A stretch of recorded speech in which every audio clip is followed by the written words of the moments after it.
Okay, beside the list of bold-faced names that the president pardoned, like Michael Milken and Rod Blagojevich, were women whose cases were not as well known.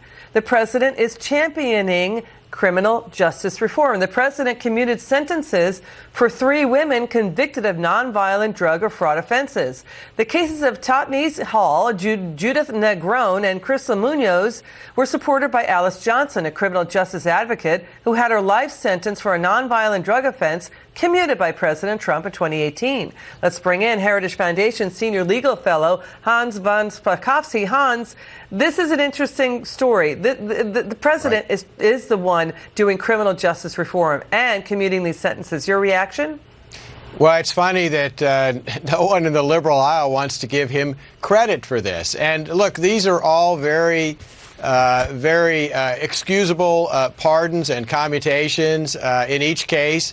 The pardons or commutations were supported by many people, including in one of the cases, I think it's Judith Negron. She's such a model prisoner that even the warden of her prison supported the commutation of her sentence. So contrast this with some of the terrible pardons that prior presidents have made, like President Obama and Bill Clinton. And you can see that there was nothing unusual about this. I think this was very routine and really far from fair to be criticized. You know, some of the pundits will say, oh, this is a play for swing votes, like minority votes.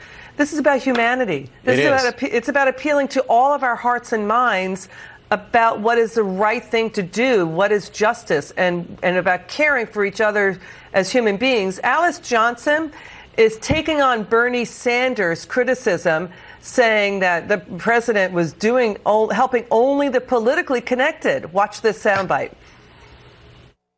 I wasn't politically connected, and I know that 3 of my friends, Judith Negron, Crystal Munoz, and Totnese Hall, were granted commutations today, and they definitely are not politically connected.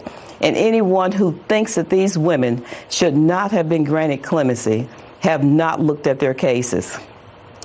They should be celebrating that these mothers are being reunited with their families. Their stories are very, very compelling. I think it's fascinating. And I'm very thankful that I could play. Yes. Mothers being reunited with children. I'm going to ask my team. Team, put up the image of Clinton Stewart. He's a man. This other case, just this past January, released from a Colorado prison. President Obama denied clemency for Clinton Stewart. He was released a nonviolent offense that he's in prison for I think, for 7 years. The president signed the First Step Act. When he was stepped out of prison, this gentleman said, we have a president and Trump who did more than pay lip service to criminal justice reform. Your reaction? Oh, no, I think that's very clear. This president actually did something about an issue that prior presidents and others have simply been talking about. Again, contrast what the president did with these ordinary, everyday, non-politically connected folks.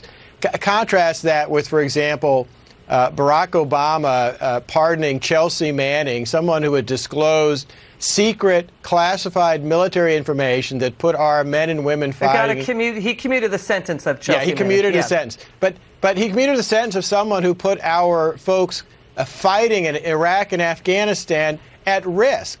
Contrast that with what happened here. We're coming up against a hard break. We say that again. We have to go to break right now, right, team?